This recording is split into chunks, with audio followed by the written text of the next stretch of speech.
अस्सलामु अलैकुम वरहमतुल्लाहि वबरकातुहू। आज हम एक अजीम और बरकतों वाले दिन के बारे में बात करने जा रहे हैं, यौम अरफा के बारे में, यानी कि 9 जिलहिज्जा के दिन के बारे में। ये वो मुबारक दिन है जिसके बारे में उलमा फरमाते हैं कि ये साल के सबसे अफजल दिनों में से एक है और इस साल का रोज़ा रखना अल्लाह के यहाँ बहुत नज़दीक है और बहुत बड़ी इबादत है। आज के इस बयान में हम बात करेंगे, हम जानेंगे कि यौम अरफा क्या है, इस रोज़े की फ़जीलत क्या है, कौन रख सकता है और कौन नहीं रख सकता है, मतलब इस रोज़े को, और कैसे ये रोज़ा हमारी ज़िंदगी बदल सकता है। आज इसी पॉइंट पर हम बात करेंगे, तो वीडियो को स्किप मत कीजिएगा, पूरा वीडियो आखिर तक ज़रूर सुनिएगा क्योंकि इससे हमारी ज़िंदगी बदल सकती है अगर हम इस पर अमल करें। तो चलिए वीडियो शुरू करती हूँ। बिस्मिल्लाहिर्रहमानिर्रहीम। शुरू करती हूँ अल्लाह के नाम से जो बहुत मेहरबान निहायत रहम करने वाला है। तो सबसे पहले हम जानेंगे कि यौम अरफा क्या है।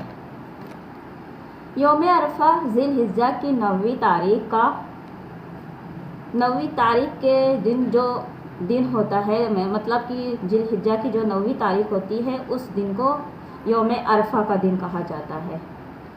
इसी दिन हज करने वाले हाजी मतलब जो हज करने जाते हैं हाजी, वहाँ के हाजी लोग मैदान अरफात में जमा होते हैं और अल्लाह के सामने रो रो कर गिड़गिड़ा कर दुआएं करते हैं।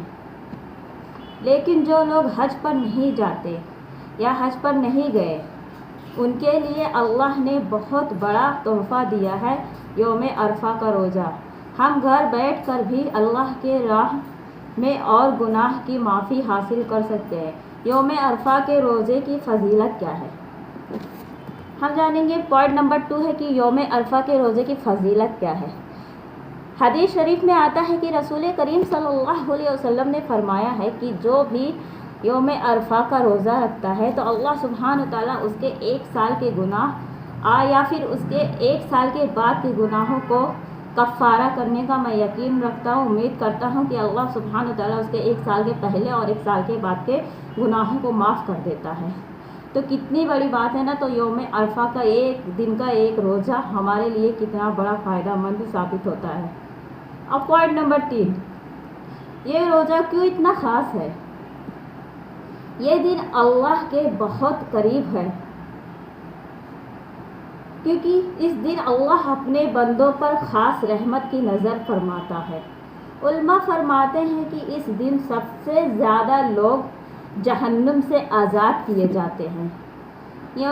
मतलब कि यौम अरफा का दिन रहता है, इस दिन अल्लाह गुनाहों को माफ़ करता है। रो रो कर जो लोग दुआएं करते हैं, गिड़गिड़ाते हैं अपने लिए, अपने परिवार के लिए, रिश्तेदारों के लिए, तमाम उम्मत मुसलमान के लिए, तो अल्लाह सुब्हानहू तआला उनकी दुआओं को भी सुनता है और इसी दिन ही जहन्नम से बहुत ही ज़्यादा लोग आज़ाद किए जाते हैं, दुआएं कबूल होती है, रहमत के दरवाज़े खोल दिए जाते हैं।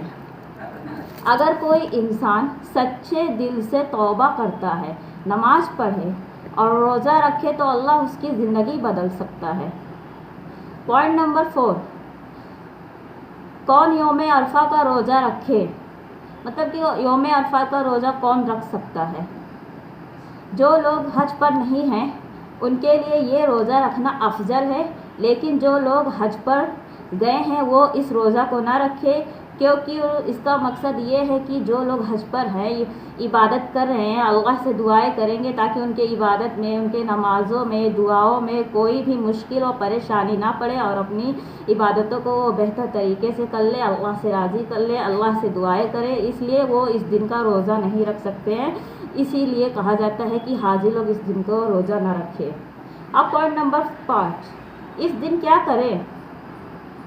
इस दिन हमें ज़्यादा से ज़्यादा दुआएं करनी चाहिए अपने लिए, तमाम उम्मत मुसलमान के लिए, अपने माँ बाप के लिए, रिश्तेदारों के लिए, भाई बहनों के लिए, सबके लिए इस दिन हमें दुआएं करनी चाहिए।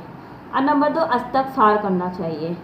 इस दिन ज़्यादा से ज़्यादा हमें इस्तग़फ़ार करने चाहिए क्योंकि इस्तग़फ़ार हमारे गुनाहों का कफ़ारा होता है, हमारे गुनाहों को माफ़ करता है और हमारे लिए हमारे नेकियां भी बढ़ती है, इसलिए इस्तग़फ़ार ज़रूर करें। اور نمبر 3، درود شریف زیادہ سے زیادہ پڑھیں۔ رسول کریم صلی اللہ علیہ وسلم پر جتنا ہو سکتا ہے اس دن ہمیں درود بھیجنا چاہیے، کیونکہ درود بھی ہر گناہوں کو معاف فرماتا ہے۔ درود کے ذریعے سے ہمارے تمام گناہ مٹا دیے جاتے ہیں۔ اگر درود ہی ہم پڑھتے رہے، درود شریف رسول اللہ صلی اللہ علیہ وسلم پر بھیجتے رہے تو ہمارے گناہوں کے لیے کافی ہے، ہمارے گناہوں کو معاف ہوتے رہتے ہیں۔ اب قرآن کی تلاوت کریں، چاہے تھوڑی سی ہی آیت کیوں نہ پڑھے، تھوڑا سا ہی ایک دو ہی آیت کیوں نہ ہی پڑھے، لیکن پڑھے اس دن، کیونکہ اس دن قرآن مجید پڑھنے کا بہت ہی زیادہ ثواب ہے۔ اور صدقہ کرے، چاہے چھوٹی سی چھوٹی چیز ہی کیوں نہ کرے، ایک کھجور دے کسی کو، 1 روپیہ دے، 2 روپیہ دے، کتنی بھی چھوٹی سے چھوٹی صدقہ کیوں نہ کرے، لیکن اس دن صدقہ ضرور کرے۔ اور پوائنٹ نمبر 6، آج ہم کہاں کھڑے ہیں؟ آج ہم یہ دیکھتے ہیں کہ ہم کہاں کھڑے ہیں۔ آج ہم دنیا میں اتنا مصروف ہو گئے ہیں کہ اللہ کو یاد کرنا کم کر دیے ہیں۔ اپنی اپنی پریشانیوں میں اتنے مصروف ہو گئے ہیں کہ ہم اللہ کو تو یاد ہی نہیں کرتے۔ کبھی کبھار ہم پر تھوڑی بہت مشکلات آ جاتی ہے، پریشانیاں آ جاتی ہے، تو ہم تھوڑا بہت اللہ کو یاد کر لیتے ہیں، اس کے بعد پھر ہم اپنے ہی کاموں میں بزی ہو جاتے ہیں، اللہ کو بھول بیٹھے ہیں۔ لیکن یوم عرفہ کا دن ہمیں یاد دلاتا ہے کہ ابھی بھی اللہ کا دروازہ بند نہیں ہوا ہے، اللہ کا دروازہ کھلا ہے۔ اس لیے اس دن ہم روزہ رکھیں اور اللہ سے سچے دل سے توبہ کریں، اپنے گناہوں کی معافی مانگیں، اور جتنا ہو سکے ہم عبادت اس دن کریں اور اللہ کو راضی کرنے کی کوشش کریں۔ ایک دل ہلا دینے والی بات آپ سے میں بولنا چاہتی ہوں، سوچئے اگر یہ دن ہمارا یا آپ کا آخری دن ہو، یہ یوم عرفہ ہمارا یا آپ کا آخری یوم عرفہ ہو، تو سوچئے کہ کیا ہم نے اللہ کے پاس جانے کے لیے اپنی تیاری کی ہے؟ کیا ہم نے اللہ کو راضی کرنے کی کوشش کی ہے؟ کیا ہم نے دل سے توبہ کی ہے؟ کیا ہم نماز کے پابند ہوئے ہیں؟ موت کا کوئی وقت نہیں ہے، اس لیے اللہ کی طرف سے موت کبھی بھی آ سکتی ہے۔ اسی لیے ہمیں چاہیے کہ ہم ہر وقت ہر گھڑی اللہ سے توبہ کریں، اور اس دن کی شروعات کیوں نہ ہم یوم عرفات کے دن سے ہی شروع کر دیں، کیونکہ یہ دن تو ہمارے لیے بہت ہی زیادہ خاص ہوتا ہے، اور اس دن کی عبادت، تلاوت، روزہ، نماز، سب کچھ اللہ سبحانہ تعالیٰ بہت اپنے قریب کرتے ہیں، ہمارے دعاؤں کو سنتے ہیں۔ اس لیے ہم اسی دن کو ہی اپنے زندگی کا ایک پہلا اور آخری دن سمجھ لیں، اور اسی دن سے ہی اپنی غلطیوں کو سدھاریں اور اللہ سے توبہ کریں۔ اللہ سے آخر میں یہ دعا ہے کہ یا اللہ ہمارے گناہوں کو معاف فرما، ہمارے دلوں کو ہدایت دے، ہمیں نماز کا پابند کر، ہمارے رزق میں برکت عطا کر، ہماری پریشانیوں دور فرما دے، اور ہمیں بنا حساب کتاب کے جنت الفردوس میں اعلیٰ سے اعلیٰ مقام عطا فرمائے۔